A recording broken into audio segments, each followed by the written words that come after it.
속초에 있는 한 해변가. 어두운 늦은 밤에 한 외국인 여성이 울고 있는데요. 외국인 여성은 무슨 일이 있었던 것인지 땀을 많이 흘려 머리가 산발이 된 모습에 다리에는 상처가 가득한 모습입니다. 잠시 후 한국인 중년 남성이 외국인 여성에게 다가가자 그 모습을 보던 외국인 여성은 비명을 지르기 시작합니다. 과연 이 여성에게는 무슨 일이 있는 것일까요? 미국 여성의 사연입니다. 안녕하세요. 미국 피츠버그에 살고 있는 30대 여성 시에나라고 해요. 사랑하는 남편과 10살이 된 아들 그리고 8살이 된 딸과 함께 매우 행복한 날들을 보내고 있습니다. 제 딸은 요즘 K-팝에 푹 빠져 있어서 한국을 너무나도 좋아하고 있는데요. 신기하게도 저 역시 한국에서 잠시 살았던 적이 있었는데 한국에서 살았던 그 시절의 좋은 추억을 아직도 잊을 수가 없습니다. 딸에게는 단 한 번도 한국에 대한 이야기를 한 적이 없었는데도 불구하고 신기하게 딸 또한 한국을 좋아하게 되었죠. 미국을 사랑하고 현재의 삶이 매우 행복하지만 종종 한국이 그리울 때가 있는데요. 제가 한국에서 살았던 이유는 다름 아닌 첫 직장을 다닐 때 한국으로 발령이 나게 되어 짧지만 6개월 정도 한국에서 생활했습니다. 한국을 가기 전까지는 태어나서 단 한 번도 미국이 아닌 다른 나라를 경험한 적이 없었기 때문에 미국을 떠나 다른 곳에서 잠시 살아볼 수 있다는 것이 너무 좋았죠. 일을 하면서 여행도 다닐 수 있겠다는 생각에 들떠 있었지만 막상 한국에 오니 초반에는 그리 순탄치만은 않았는데요. 사용하는 언어가 다르고 문화 또한 다르기 때문에 생활에 적응하지 못했고 제가 꿈꿔왔던 생활과는 다르게 일이 끝나고 나면 항상 집에 와서 패스트푸드로 끼니를 해결하고 일과 집을 오가는 반복적인 삶을 살았죠. 다니던 직장에 많은 한국인들이 있었지만 그들의 친절을 받아들이지 못했어요. 미국에 있을 때는 개인주의 성향이 강하기 때문에 도움을 이야기하지 않는다면 절대 도와주는 일이 없었는데 한국에 오게 되니 제가 도움을 바라지 않는데도 불구하고 도움을 주는 것이 불편했죠. 한국인들의 업무 속도는 미국에서 일할 때와 차원이 다를 정도로 체계적이고 효율적으로 빠르게 처리했었기 때문에 한국인들의 속도를 따라가기가 매우 벅찼어요. 종종 제가 맡은 업무를 처리하지 못했을 때에는 한국인들이 와서 도움을 주곤 했는데 한국인들에게 도움을 받는 것이 자존심이 너무 상해서 많은 스트레스를 받았죠. 그때마다 동료들은 저에게 미국에서 일 처리와 한국의 일 처리가 달라서 그런 것이고 한국 생활에 적응도 안 되었는데도 이 정도 하는 것은 대단한 것이라며 따뜻한 위로의 말을 해주곤 했지만 그 당시에는 그 말이 저를 무시한다고 생각했기에 왜 이렇게 부정적으로 받아들인 것인지 지금 생각하면 많이 부끄러워요. 그렇게 한 달이 넘는 시간 동안 부정적인 생각을 많이 했었기에 한국인 동료들에게 짜증 섞인 말투를 자주 내뱉었으나 한국인들은 저에게 단 한 번도 짜증을 내거나 뭐라고 하는 사람이 없었죠. 부정적인 생각들이 바뀌게 된 큰 계기가 있었는데요. 한국에서의 삶이 외로웠던 저는 바다가 보고 싶어 여행을 계획했습니다. 미리 속초에 있는 숙소를 예약해두고 금요일에 일이 끝나자마자 버스를 타고 속초로 출발을 했어요. 속초에 도착하니 어느덧 저녁이 되어 택시를 타고 숙소로 이동을 했죠. 원래 계획은 숙소에 도착해 자고 일어나서 움직일 계획이었으나 도착하니 피곤함보다는 빨리 바다를 보고 싶었죠. 한국은 밤에도 안전하다는 것을 알고 있었기 때문에 조금이라도 바다를 보고 들어오려고 밖을 나갔습니다.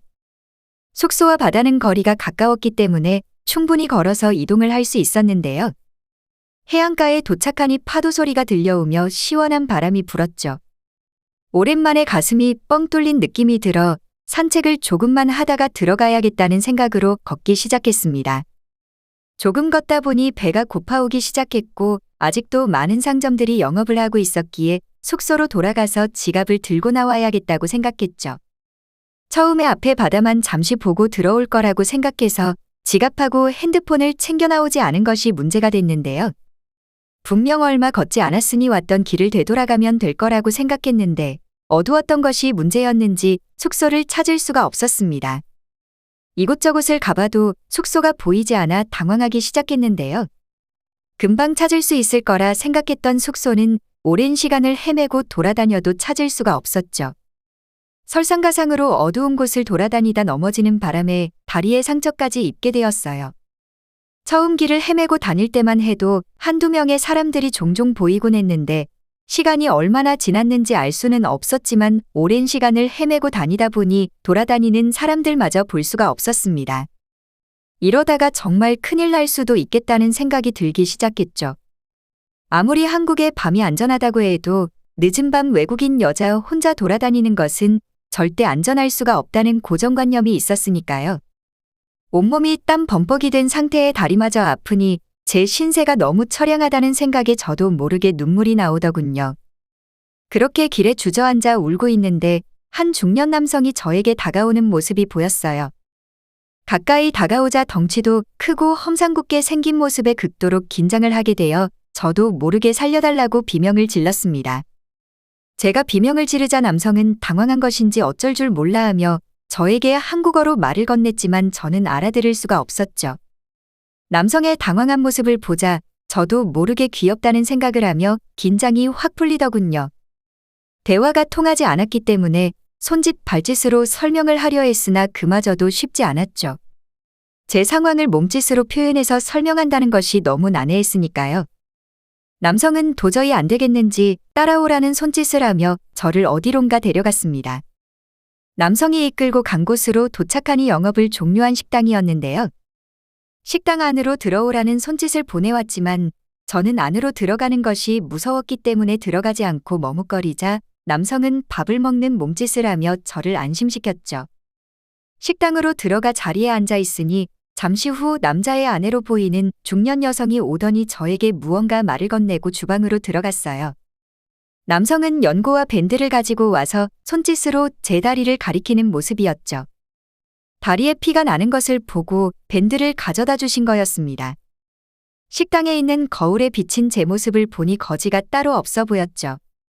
땀을 많이 흘려 머리는 산발이 되어 있고 옷은 더러웠으니까요. 잠시 후 여성은 저에게 밥을 차려주기 시작했는데요.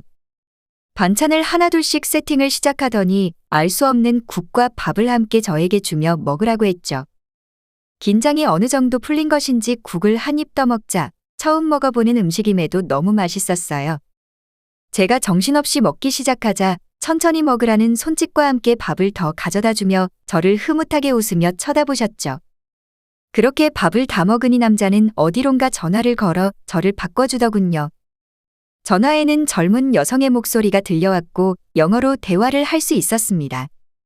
젊은 여성의 영어 실력은 뛰어난 편이 아니었지만 단어로 어느 정도 유추할 수 있었고 제 상황을 설명하고 나니 다시 남성을 바꿔달라는 소리를 했죠.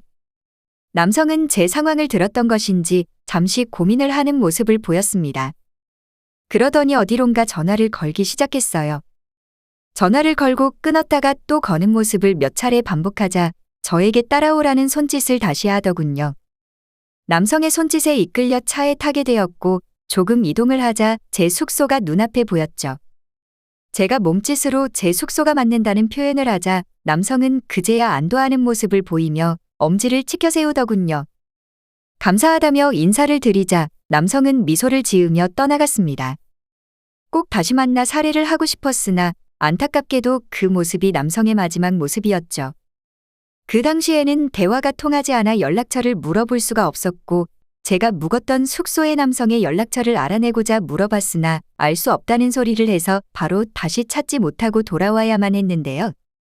남성을 다시 찾기 위해 한국인 직장 동료와 함께 다시 속초를 방문해 기억을 떠올려 제가 묵었던 숙소 주변을 수소문해서 찾아봤지만 제 기억이 왜곡된 것인지 찾을 수가 없었습니다. 결국 제가 한국을 떠나가는 그 순간까지 남성을 찾지 못한 것이 너무나 후회되죠. 그렇게 처음 본 한국인에게 큰 친절을 받고 나자 한국인 동료들에게도 점점 마음을 열게 되었는데요. 그러자 한국 생활 하루하루가 너무나 즐겁다는 생각을 하게 되었죠. 자연스럽게 일도 적응되어 한국인들만큼 빠르게 일을 처리할 수 있었고 일이 끝나면 매번 집으로 가는 것이 아닌 직장 동료들과 함께 밥도 먹고 술도 마시고 놀며 한국을 즐겼습니다. 어느덧 다시 미국으로 돌아가야 되는 순간이 오자 너무나 아쉬웠어요. 왜 처음에 그렇게 부정적인 생각으로 즐기지 못했는지 안타까웠죠. 미국으로 돌아와 한국인 스타일로 일을 하기 시작하니 주위에서 놀라워하며 일을 잘한다고 업계에 소문이 나서 스카우트를 당해 좋은 조건으로 이직을 할 수 있었는데요. 그곳에서 지금 사랑하는 남편을 만나 결혼하며 행복한 가정생활을 꾸리고 있습니다.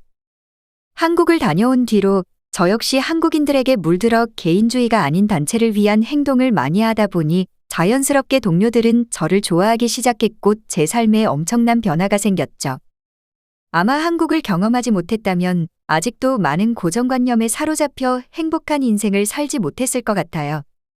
아직도 한국인 친구 몇몇들과 연락을 꾸준히 하며 지내고 있고 시간이 많이 흘렀지만 속초에서 먹었던 국을 잊지 못하고 있습니다. 많은 한식들을 찾아 먹어봤지만 그때의 맛은 어디서도 찾을 수 없었죠. 조만간 가족들과 함께 한국에 여행을 떠날 생각인데요. 그때의 기억을 되살려 속초를 방문해 다시 한번 저에게 도움을 주셨던 남성분을 찾아볼 생각입니다. 시간이 흘렀기 때문에 찾는 것이 쉽지는 않겠지만 꼭 다시 한번 만나 뵙고 싶어요. 그리고 그때 주셨던 국을 다시 한번 먹어보는 것이 소원입니다. 도움을 주셨던 기억은 죽을 때까지 잊지 않고 감사한 마음을 가지고 살아갈게요. 시청해주셔서 감사합니다. 바쁘시더라도 구독, 좋아요 한 번씩 부탁드립니다. 영상 제작에 큰 힘이 됩니다.